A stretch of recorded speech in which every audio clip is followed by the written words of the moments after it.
അസ്സലാമു അലൈക്കും വറഹ്മത്തുള്ളാഹി വബറകാതുഹു. ഞാൻ ഓർക്കായിരുന്നു, നമ്മൾ നമ്മുടെ കുട്ടികളുടെ പേര് ഒരു ദിവസം എത്ര തവണ വിളിക്കും? ശരിക്കും നമ്മൾ എന്തിനാണ് നമ്മുടെ കുട്ടികളെ അങ്ങനെ വിളിക്കുന്നത്? എന്ത് കാര്യത്തിനാണ് നമ്മൾ നമ്മുടെ കുട്ടികളുടെ പേര് വിളിക്കുന്നത്? രാത്രി ഉറങ്ങുന്നത് വരെ, അത് ഒരു കുട്ടിയാണെങ്കിലും ഒന്നിൽ കൂടുതൽ കുട്ടികളുള്ളവരാണെങ്കിലും നമ്മൾ എന്താണ് ആ പേരുകൾ ഇങ്ങനെ മാറി മാറി വിളിച്ചുകൊണ്ടിരിക്കും.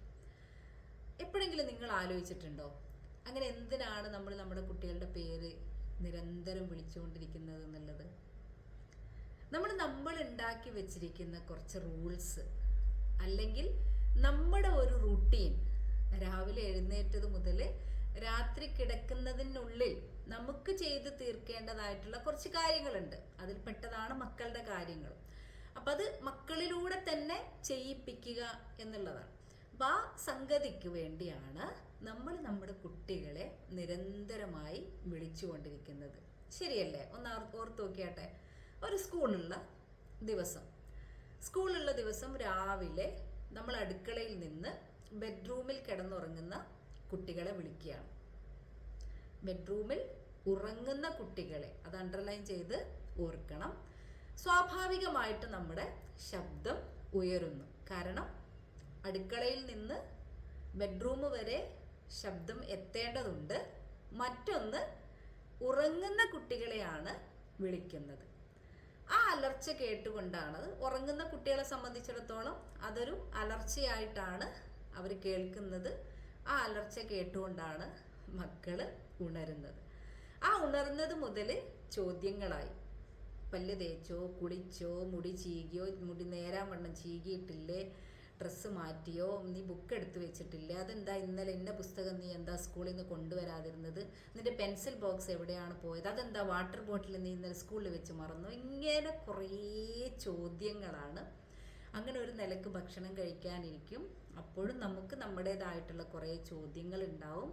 പലപ്പോഴും അത് അടുത്തുനിന്നായിരിക്കൂല, ആദ്യം വിളിച്ച അതേപോലെ തന്നെ ദൂരെ നിന്ന് എന്താണ് നമ്മൾ ഒച്ചത്തിലായിരിക്കും മക്കളോട് ഈ ചോദ്യങ്ങൾ ചോദിച്ചു കൊണ്ടേയിരിക്കുന്നത്. ഇനി അതൊക്കെ കഴിഞ്ഞ്, അതായത് ഒരു രാവിലെ എഴുന്നേറ്റ് സ്കൂളിൽ പോകുന്നതിൻ്റെ ഇടയിൽ ഒരു മണിക്കൂറൊക്കെയാണ് നമ്മുടെ കുട്ടികൾ ഉണ്ടാവുന്നത്. ആ ഒരു മണിക്കൂർ ഇങ്ങനെ നിരന്തരം നമ്മൾ കുറേ കാര്യങ്ങൾ ചോദിക്കുന്നത്, അത് ചെയ്തു, ഇന്നത് ചെയ്തു, മറ്റേത് ചെയ്തു, അതാണ്. അങ്ങനെ ഒരു നിലക്ക് മക്കളെ നമ്മൾ സ്കൂളിലയക്കും. അങ്ങനെ സ്കൂള് വിട്ട് വരുന്ന ഒരു സമയമാകുന്നു. അവിടെ മുതൽ പിന്നെയും മറ്റ് ചോദ്യങ്ങളായി. വന്ന ഉടനെ ഷൂസ്, സോക്സ്, അതൊക്കെ എന്താണ് അതിൻ്റേതായ പ്രോപ്പർ പ്ലേസ് ഉണ്ടാവും, അവിടെ വെച്ചോ. കുളിച്ചോ, അതെന്താ നീ കുളിക്കാത്തത്, ഫ്രഷായിട്ട് വരാൻ പറഞ്ഞിട്ടില്ലേ. ഇപ്പം മിക്ക കുട്ടികൾക്കും ആ സ്കൂള് കഴിഞ്ഞ ഉടനെ ചിലപ്പം മദ്രസ ഉണ്ടാവും, ചിലപ്പം ട്യൂഷൻ ഉണ്ടാവും. അതിനി അതൊന്നും അല്ലെങ്കിൽ നമ്മളായിട്ട് മക്കളുടെ താല്പര്യങ്ങളൊന്നും നോക്കാതെ നമ്മൾ ചേർത്ത് വെച്ചിട്ടുള്ള, അതായത് പാഠ്യ വിഷയങ്ങളല്ലാത്ത കാര്യങ്ങളിൽ എന്താണ് നമ്മൾ കൊണ്ടുപോയി ചേർത്തിട്ടുണ്ടാവും. അപ്പം അതിനുള്ള എന്താണ് ഒച്ചപ്പാടാണ് പിന്നെ നടക്കുന്നത്. ചുരുക്കി പറഞ്ഞാൽ രാവിലെ എഴുന്നേറ്റത് മുതൽ രാത്രി കിടക്കുന്നത് വരെയും നമ്മൾ നിരന്തരം അവരെ വിളിക്കുന്നുണ്ട്. പക്ഷെ അതൊക്കെ എന്താണ്, അത് ഇന്നത് ചെയ്തോ മറ്റേത് ചെയ്തോ എന്ന് ചോദിക്കാനാണ്. അത് സ്കൂളില്ലാത്ത ദിവസങ്ങളിലാണെങ്കിലും അത് വല്ലാതെ വ്യത്യാസങ്ങളൊന്നുമില്ല. അവിടെ നമ്മൾ കുറച്ച് കാര്യങ്ങൾ തീരുമാനിച്ചിട്ടുണ്ടാവും. സ്കൂളില്ലാത്ത ദിവസങ്ങളിൽ ചിലപ്പോൾ ഒരു വെക്കേഷൻ ടൈമിലൊക്കെ ആണെങ്കിൽ നമ്മൾ തീരുമാനിച്ചിട്ടുണ്ടാവും, ഇന്ന സമയത്ത് ഇന്നതൊക്കെ അവനെ പഠിപ്പിക്കണം, അല്ലെങ്കിൽ ഇന്ന ദിവസങ്ങളിൽ അവളെ ഇതൊക്കെ ശീലിപ്പിക്കണം എന്ന് നമ്മൾ വിചാരിച്ചിട്ടുണ്ടാവും. അപ്പോൾ അവിടെ നിന്നുകൊണ്ട് നമ്മൾ എന്താക്കും, മക്കളുടെ ചിന്തകൾ എന്താണെന്നോ മക്കളുടെ ഇഷ്ടങ്ങൾ എന്താണ് എന്നോ ഒന്നും നോക്കാതെ നമ്മളതിങ്ങനെ അവരോട് നിർബന്ധിച്ചു കൊണ്ടിരിക്കും. അത് ചെയ്തോ ഇത് ചെയ്തോ എന്നുള്ളത് ചോദിച്ചുകൊണ്ടിരിക്കും.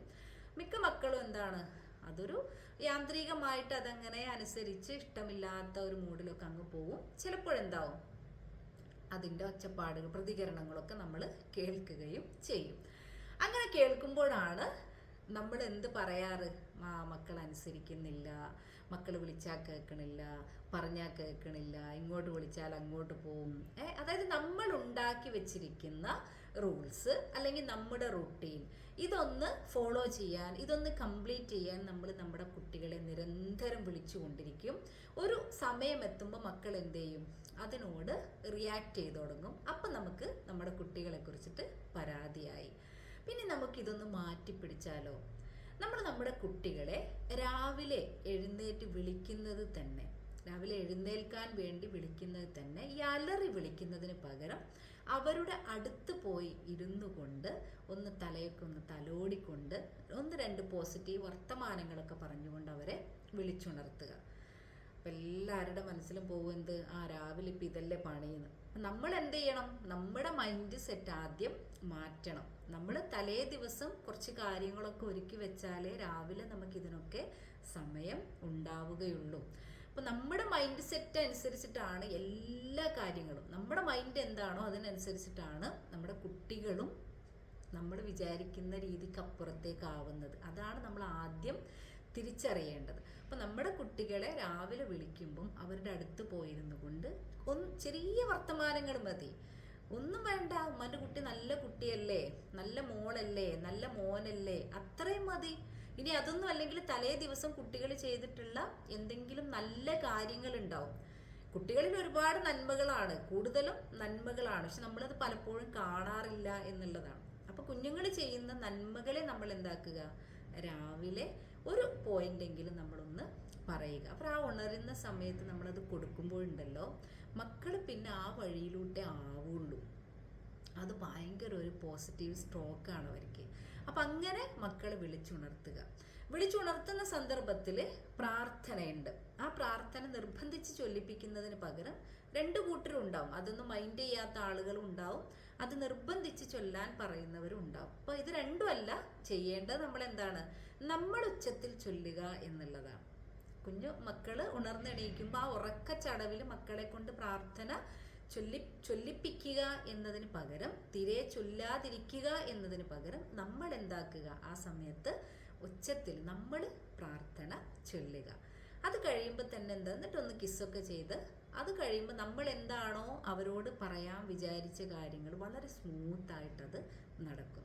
പിന്നെ അവർ കുളിച്ചിറങ്ങി വരുമ്പോഴേക്ക് അവരുടെ ഡ്രസ്സ് എല്ലാം റെഡിയായിട്ടുണ്ടാവും. നമ്മൾ റെഡിയാക്കി വെക്കണം. അപ്പോൾ അതൊക്കെ കഴിഞ്ഞ് മക്കൾ ഭക്ഷണം കഴിക്കാനിരിക്കുമ്പോഴേക്കും നമ്മൾ ഫ്രീ ആവണം. അങ്ങനെ ഭക്ഷണം കഴിക്കാനിരിക്കുമ്പം അവരോട് കൊച്ചു വർത്തമാനങ്ങൾ പറയണം, അവരോട് കഥകൾ പറഞ്ഞു കൊടുക്കണം. അങ്ങനെ എന്താണ്? ഒന്ന് കെട്ടിപ്പിടിച്ചിട്ട് സ്കൂളിലേക്ക് യാത്ര അയക്കുക. സ്കൂളിൽ നിന്ന് വിട്ട് വന്നു കഴിഞ്ഞാലും നമ്മൾ ആദ്യം ചെയ്യേണ്ടത് അവരോട് പോയി കുളിക്കുക, ഫ്രഷ് ആവുക എന്നതല്ല, അമർത്തി ഒന്ന് കെട്ടിപ്പിടിക്കുക എന്നുള്ളതാണ് നമ്മൾ ചെയ്യേണ്ടത്. ടീനേജ് മക്കളാണെങ്കിലും അങ്ങനെ തന്നെ കെട്ടിപ്പിടിച്ചൊന്നൊരു ഉമ്മയൊക്കെ കൊടുക്കണവർക്ക്. കാരണം നമ്മുടെ മക്കള് നമ്മളിൽ നിന്ന് കുറച്ച് നേരം മാറി നിന്ന ഒരു സമയമാണ്. അതൊരു കുഞ്ഞു മക്കൾ എന്ന് മാത്രമല്ല, മുതിർന്ന മക്കളായി കഴിഞ്ഞാലും അവർക്ക് നമ്മുടെ ഒരു ചേർത്ത് പിടിക്കൽ എന്ന് പറയുന്നത് വലിയൊരു ആശ്വാസമാണ്. എന്നിട്ട് ചോദിക്കണം, ആദ്യം കുറച്ച് നേരം നമ്മൾ ചോദിക്കണം, എന്താണ് ഇന്ന് സ്കൂളിലത്തെ വിശേഷങ്ങൾ, എന്താണ് ഫ്രണ്ട്സിൻ്റെ വിശേഷങ്ങൾ, മക്കൾ ഹാപ്പി അല്ലേ എന്നൊക്കെ എന്താണ് നമ്മുടെ കുട്ടികളോട് ചോദിക്കണം. കുറച്ച് നേരം മതി. അതങ്ങനെ ചോദിക്കുന്നതോടുകൂടി മക്കൾ എന്താവും? നമ്മൾ എന്താണോ വിചാരിച്ചത്, അവർ വാഷ്റൂമിൽ പോകണം, ഫ്രഷ് ആവണം, ഈ കാര്യങ്ങൾ അവിടെ അലറലോ വഴക്കോ പ്രശ്നങ്ങളോ ഒന്നുമില്ലാതെ അതവിടെ നടക്കുന്നു. അത് കഴിഞ്ഞിട്ട് അവരോട് നമ്മൾ നല്ല വിശാലമായിട്ട് ഒന്നുകൂടെ വിശദമായിട്ട് അവരുടെ വിശേഷങ്ങൾ ചോദിച്ചറിയുക. അതായത് നമുക്കൊരു ധാരണയുണ്ട്, ഈ സ്ട്രെസ്സും വിഷമങ്ങളും പ്രയാസങ്ങളും ഒക്കെ നമുക്ക് മാത്രമേ ഉള്ളൂ എന്നൊരു ധാരണയുണ്ട് നമുക്ക്. നമ്മൾ മനസ്സിലാക്കേണ്ടത് നമ്മുടെ കുഞ്ഞുങ്ങൾക്കും എന്തുണ്ട്? വിഷമങ്ങളും പ്രയാസങ്ങളും സ്ട്രെസ്സും ഒക്കെ ഉണ്ട്. അവർക്കത് ഷെയർ ചെയ്യാനുള്ള ഒരു സ്പേസ് നമ്മൾ കൊടുക്കണം. അതായത് കുഞ്ഞുങ്ങളെ സംബന്ധിച്ചിടത്തോളം അവരുടെ പെൻസിൽ നഷ്ടപ്പെടുക എന്നുള്ളത് എന്താണ്? അവർക്കുള്ള ഒരു സ്ട്രെസ്സാണത്. ഇനി കുറച്ച് മുതിർന്ന കുട്ടികളാണ് എങ്കിൽ അവരെ സീറ്റ്, ചെറിയ കുട്ടികളും അങ്ങനെ തന്നെയാണ്, അവരുടെ സീറ്റ് മാറ്റി ഇരുത്തുക എന്ന് പറയുന്നത് അവർക്കത് ഭയങ്കര ബുദ്ധിമുട്ടുള്ള കാര്യമാണ്. ചിലപ്പോൾ നമ്മുടെ പെൺകുട്ടികൾ വന്നിട്ട് പറയും, ഉമ്മ ഇന്ന് അവൾ എന്നോട് ചിരിച്ചില്ല ഉമ്മ എന്ന് പറയും. അതത്രയും വിങ്ങലോട് കൂടിയാണ് മക്കൾ പറയുന്നത്. മക്കൾ പറയുമ്പോൾ നമുക്കതൊരു തമാശയായിട്ടൊക്കെ ചിലപ്പം നമ്മൾ എടുക്കും. നമ്മൾ വല്ലാതെ മൈൻഡ് ചെയ്യില്ല, അതിനെ ചിലപ്പോൾ നമ്മൾ അവഗണിക്കും. അങ്ങനെയല്ല ചെയ്യേണ്ടത്. പിന്നെ അത് അവരുടെ അത്രയും വിങ്ങലോട് കൂടിയാണ് അവരത് നമ്മളോട് പറയുന്നത്. അപ്പം അത് അങ്ങനെ പറയാനുള്ള ഒരു സ്പേസ് നമ്മൾ കൊടുക്കുക എന്നുള്ളതാണ്. എന്നിട്ട് എന്താക്കണം, നമ്മളോട് അത് പറയുന്നതോടുകൂടി നമ്മൾ ചേർത്ത് പിടിച്ച് കുഞ്ഞ് വർത്തമാനങ്ങൾ പറയുന്നതോടുകൂടി അവരുടെ ആ മനസ്സെന്താവണം, ഒന്ന് ഫ്രീ ആവണം, ഒന്ന് റിലാക്സ് ആവണം. അപ്പം അതിനുള്ള ഒരു സാഹചര്യം നമ്മൾ ഒരുക്കണം. അപ്പം അതിന് വേണ്ടത് എന്താണ്, അതായത് നമ്മളിപ്പോൾ ചെയ്യുന്നത്, സ്കൂളിൽ നിന്ന് മക്കൾ വന്നു കഴിഞ്ഞാൽ എന്തോ ഒരു മാരക രോഗം കൊണ്ടാണ് കുട്ടികൾ വരുന്നത് എന്നൊരു, പ്രത്യേകിച്ച് കോവിഡിന് ശേഷം അങ്ങനെ ഒരു ധാരണയാണ് നമുക്ക് ഉള്ളത്. അപ്പം അത് നമ്മൾ എന്താക്കണം, മാറ്റണം. അങ്ങനെ രോഗങ്ങൾ കൊണ്ടൊന്നുമല്ല നമ്മുടെ കുട്ടികൾ വരുന്നത്. നമ്മുടെ കുട്ടികൾ നമ്മളെ കാണാതെ കുറച്ച് നേരം നമ്മളുടെ അടുത്ത് നിന്ന് മാറി നിന്നതാ. മക്കൾ എന്ത് ചെയ്യുന്നുണ്ട്, കുഞ്ഞു കുട്ടികളാണെങ്കിലും ടീനേജ് പ്രായത്തിലുള്ളവരൊക്കെ എന്താവുന്നുണ്ട്, നമ്മുടെ ഒരു ചേർത്ത് പിടിക്കലും നമ്മുടെ ഒരു കെട്ടിപ്പിടുത്തവും ഒരു കിസ്സൊക്കെ അവർ ആഗ്രഹിക്കുന്നുണ്ട് എന്നതാണ് നമ്മൾ മനസ്സിലാക്കേണ്ടത്. ആ രീതിയിൽ നമ്മൾ നമ്മുടെ മൈൻഡ് സെറ്റിനെ ഒന്ന് മാറ്റുക. ഉറപ്പ് പറയുന്നു, നമ്മുടെ വീടിൻ്റെ, നിങ്ങളുടെ വീടിൻ്റെ സിറ്റുവേഷൻ തന്നെ എന്താണ്, മാറും. ഇൻഷാ അല്ലാഹ്. അസ്സലാമു അലൈക്കും വറഹ്മത്തുള്ളാഹി വബറകാതുഹു.